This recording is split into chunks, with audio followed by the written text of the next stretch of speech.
అన్న మాటలు నేను ఒకటి అనేది ఏంటంటే మీరు హుందాతనంగా జరగాలనుకున్నప్పుడు ఎస్ మీరు ఉన్నది ఒకటే ప్రతిపక్ష పార్టీ కదా, మమ్మల్ని క్వశ్చన్ చేయండి, మేము మీకు మైక్ ఇస్తాం, ప్రతిపక్ష నాయకుడికి ఇచ్చే మైక్ ఇస్తాం, రెండంటే అయిపోయింది సింపుల్గా.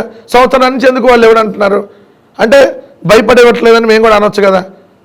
సో ఇప్పుడు ప్రజలకు కూడా మేము ఎక్స్ప్లెయిన్ చేస్తాం. ఫ్యూచర్లో ఆయన ప్రజలకు జవాబుదారీ చెప్పేతనంగా ఆయన ముందు అసలు వాళ్ళు గౌరవిస్తారో ఎవరో శాసనసభకి వెళ్ళే అవకాశం ఉందంటారు. జగన్ గారు వెళ్తారని రీసెంట్గా టాక్. సార్ ప్రతిపక్ష నాయకుడు హోదా ఇస్తే ఎప్పుడు వాళ్ళు ఇస్తే అదే నెక్స్ట్ రోజు అసెంబ్లీ సమావేశం అంటే దానికి వెళ్తాం. ఒక్కరోజు కూడా అంటున్నారు కదా ప్రతిపక్ష హోదాని మేము ఇచ్చేది కాదు, మీకు ప్రజలు ఇవ్వాలి, మీకు ప్రజలే ఇవ్వలేదు అంటున్నారు కదా. సార్ అసెంబ్లీలో ఇవ్వడానికి ప్రజలకి సంబంధం ఉండదు, అసెంబ్లీలో స్పీకర్ దగ్గర ఉంటుంది ఇవ్వడానికి. అందుకనే కదా స్పీకర్కి మేము లేఖ రాసింది, కోర్టుకి వెళ్ళింది, అది స్పీకర్ పరిధిలో ఉంటుంది, ప్రజల పరిధిలో ఉండదు. సరే అది వదిలేస్తే ఇప్పుడు రెండు తెలుగు రాష్ట్రాల్లో ఒక కామన్ పాయింట్ అయితే ఒక అందరినీ కూడా అదే టాపిక్ నడుస్తుంది ప్రజెంట్. రాజోలు సభలో కోనసీమ గురించి మాట్లాడుతూ జనసేన అధినేత పవన్ కళ్యాణ్ ఎవరైతే ఉన్నారో ఆయన ఒక కమెంట్ చేస్తూ ఇలా తెలంగాణ నాయకులు దిష్టి తగిలింది అన్నట్టుగా మాట్లాడారు. దానికి సంబంధించి కాంగ్రెస్ నాయకులు కానీ ఇక్కడ బాగా రియాక్ట్ అవటం ఎలా చూడాలంటారు? ఈ కమెంట్స్ని, ఈ రియాక్షన్ ఎలా చూడాలంటారు?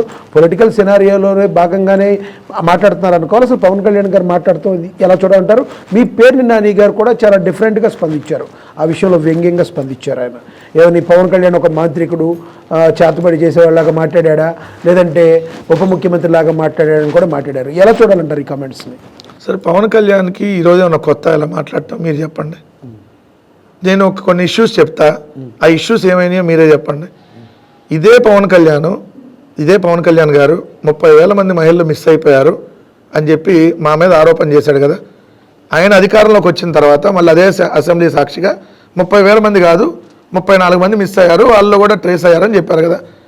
ఇదే సీజ్ ద షిప్ అని సంవత్సరం అయిపోయింది, షిప్ వెళ్ళిపోయింది, మళ్ళీ వచ్చింది, మళ్ళీ వెళ్ళింది, మళ్ళీ వచ్చింది. బియ్యం అయితే ఎన్నిసార్లు వెళ్ళినాయి ఎన్నిసార్లు వస్తుందో తెలియదు. ఈయన హైదరాబాద్ వచ్చేసాడు. మరి ఆయన అనే మాటలకి ఇంకా అర్థం ఏముంటుంది? ఇప్పుడు అర్థం లేని లేదండి అసందర్భ ప్రలాపనలు కాకపోతే మీరు వెళ్ళిన పని ఏంటి? కోనసీమలో రైతులను పరామర్శించడానికి వెళ్తే ఆ రైతులకు సంబంధించి ఏం సమస్యలు ఉన్నాయి, సో ఇప్పుడు నష్టపరిహారం ఎంత అయ్యింది, దీని వరకు ఎంత ఇవ్వాలి, ఎంత ఎప్పుడు ఇవ్వగలుగుతాం, ఇది కదా మనం మాట్లాడాల్సింది. కోనసీమ కొబ్బరి తోటలు ఏదైతే నష్టపోతే దానికి తెలంగాణ వాళ్ళ దృష్టికి సంబంధం ఏంది?